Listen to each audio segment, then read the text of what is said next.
The creative sector in Uganda, spanning music, film, fashion, visual arts, comedy, and digital content, is increasingly recognized as a key contributor to employment and economic growth, especially among youth. According to government estimates, Uganda's creative and cultural industries employ hundreds of thousands of young people and contribute over 2 trillion annually to the economy, though many creatives still operate informally with limited access to markets and financing. Despite this potential, the sector has for years faced major challenges, particularly around copyright enforcement, fair payment for music, and intellectual property protection. Many musicians and content creators have for long complained that their works are widely used commercially without compensation.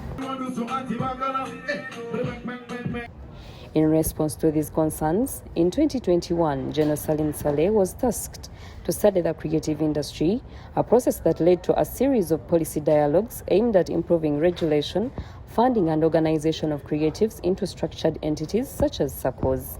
Sylvia Wari, the chairperson of the National Organizing Committee and Director of Operations at Operation Wealth Creation, announced that the festival will serve as a unifying platform for all creatives, revealing that over 30 billion Ugandan shillings has already been allocated to support the creative industry, urging artists and creative entrepreneurs to organize themselves and tap into this opportunity. Issue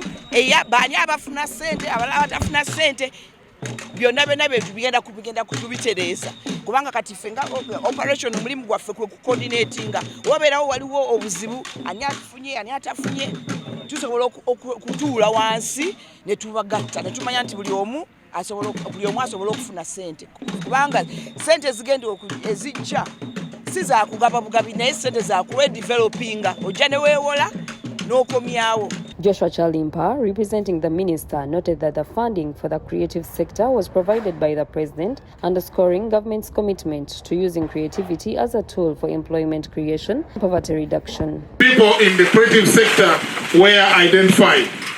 We are moving towards development of a national policy on the creative sector. And the national policy on creative sector is riding on about 4 areas. One of them is already I talked about the talent identification, the creation of the infrastructure that is necessary to promote the creatives, and also addressing the issue of finance. Herbert Mugisha from UPRS reminded businesses and individuals who use music for commercial purposes that creative works are protected by law. But for you to benefit from UPRS, you must be a member of UPRS. And so our role is to turn creativity into commerce. So we are the ones now who transform creativity into money. Now, Uganda Performing Rights Society, it is according to the copyright law. The creator is entitled to any benefit that you gain from using his copyrighted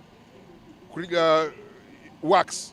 However, for creators to benefit from their sweat, Dennis Nabende highlighted the importance of copyright registration, noting that formal registration safeguards creatives from exploitation and allows them to benefit financially from their innovations. To note is that we made a few changes to the law. Now anyone who owns a copyright, because copyright is given to you from the time you create it, to register it gives you more power. So for us, the law was amended to ensure that if anyone, a musician, a writer, has created some works, to register that is not only 50,000 shillings, and you have that copyright. There's also a law that allows you to use your copyright to borrow money from the bank. It's called the security interest in movable property. So we ensured that we made it as easy as possible for creatives including musicians, filmmakers, people who write books, to actually register and get their copyright. So today we are here to support this festival because we believe it's an avenue for the musicians or the creatives to actually benefit from their works. Naomi Namsoke and Serena Naguja for NSTV. Let's welcome Viper Ranking, one of the best dancehall artists we have.